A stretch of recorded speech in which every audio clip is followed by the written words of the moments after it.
પણ ઉપયોગ કરવામાં આવે છે.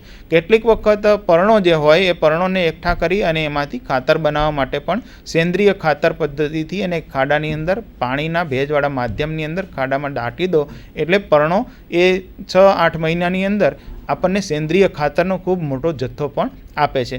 તો ખેતીવાડીથી માંડી અને આપણા જીવન પર્યંતના સુધીના તમામ ખેતીવાડીના ઓજારો સાધનો તમે જોશો મિત્રો તો મોટા ભાગનું લાકડાઓથી બનેલું છે અને લાકડાઓથી જે બન્યું છે એની ડ્યુરેબિલિટી અથવા તો એનું જે ક્ષમતા છે સમયગાળો છે ખૂબ લાંબો છે. આજે પરિવર્તનના કારણે લોખંડ અને બીજા એલ્યુમિનિયમના અને કેવા સાધનો આવે છે પણ એને કાટ લાગવાનો ભય છે, એનામાં મજબૂતાઈ ઓછી હોય અને થોડા સમયમાં એ ખરાબ થઈ જાય એટલે વારંવાર બદલવા પડે. પણ મિત્રો લાકડાનો વિકલ્પ અત્યારે જોવા જઈએ તો ખાસ કોઈ જણાતો નથી.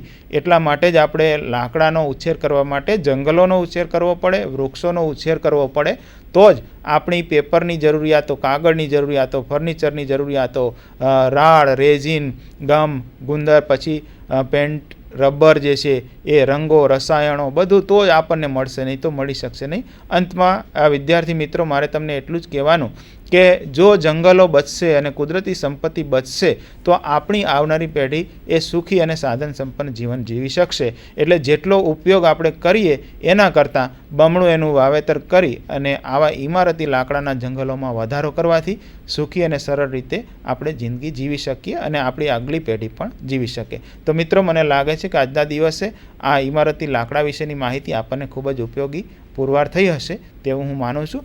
આપનો ખૂબ ખૂબ આભાર. નમસ્કાર વિદ્યાર્થી મિત્રો, ફરી વખત મળીશું.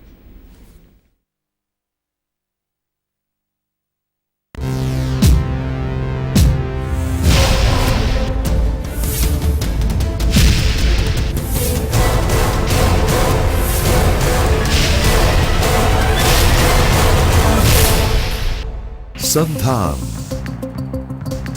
All Gujarat Integrated Classroom સેટેલાઇટના માધ્યમથી જોડતી કડી એટલે સંધાન.